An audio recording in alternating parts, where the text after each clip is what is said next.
Injuste, très injuste. Et on devait revoir cette sanction. C'est qu'il faudra connaître d'abord, il faudra d'abord écouter les deux parties pour pouvoir juger. Sadio Mané, s'il a frappé le roi Sané, c'est-à-dire Sadio Mané devait, il n'était pas content de la défaite subie par le Bayern. Parce que c'est une défaite qui pouvait ne pas être à la mesure où quand Sadio Mané prend le ballon, le roi lui tourne le dos. C'est-à-dire, je ne veux pas de passe. Exactement. C'est ça quoi. Sadio Mané a su beaucoup de choses. Le roi Sané ne devait pas se comporter de cette façon. Sadio Mané aussi, vraiment, il a disjoncté parce que c'est un être humain. Mais c'est un gosse qui est cool, très calme et puis qui sait ce qu'il fait. Voilà. Et vous croyez que le Bayern Munich va gagner ce titre de champion, puisque le Bayern a gagné les 8 précédents. Vraiment, cette année, il y a une compétition là-bas en Allemagne, hein, puisque Dortmund peut aussi remporter ce championnat. Mais on va parler sur un autre point, à savoir le licenciement de Nagelsmann et l'arrivée de Thomas Tuchel. Est-ce que c'était le bon choix, puisque Nagelsmann avait gagné tous ses matchs en Ligue des Champions et aussi il avait qualifié le Bayern Munich en quart de finale de la Coupe d'Allemagne. Lorsque Tuchel est arrivé, non seulement le Bayern est éliminé en Ligue des Champions par Manchester City, mais aussi le Bayern a été éliminé en Coupe d'Allemagne. Est-ce que vraiment on peut dire que c'est un échec, ce choix? Ce choix est un échec cuisant. S'il y a une perturbation au niveau du choix, une perturbation qui se répercute parce qu'elle est relative par rapport à l'équipe. Donc c'est deux systèmes de jeu que les joueurs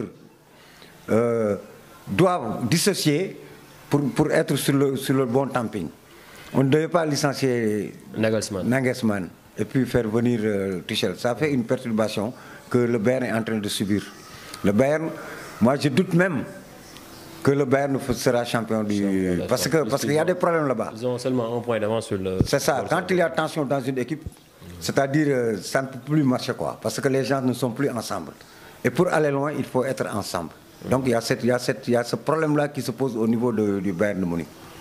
Merci vraiment, Monsieur Gueye, pour ta disponibilité et tes analyses pertinentes. Voilà, c'est la fin de cette émission. Votre dernier mot.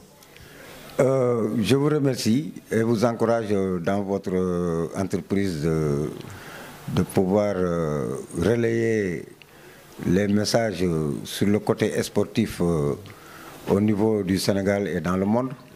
Ça va nous permettre quand même de mieux nous organiser et de bien faire pour que demain, on puisse avoir quelque chose de solide, on puisse comprendre que le football, le sport en général, c'est quelque chose que l'on apprend, c'est quelque chose que l'on doit apprendre, c'est quelque chose que l'on doit connaître, c'est quelque chose que l'on doit expliquer.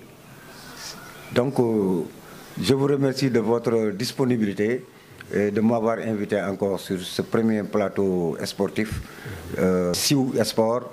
Je suis très content et je demande à ce que cette émission puisse parvenir à d'autres entraîneurs qui pourront donner leurs impressions et leurs points de vue sur le football sénégalais et particulièrement africain et mondial. Je vous remercie. Merci beaucoup. Voilà, merci Monsieur Gueye pour ta disponibilité. Voilà, chers fidèles internautes, ça en est terminé pour ce premier numéro de votre émission Siou Sport. Hein. Merci de nous avoir suivis.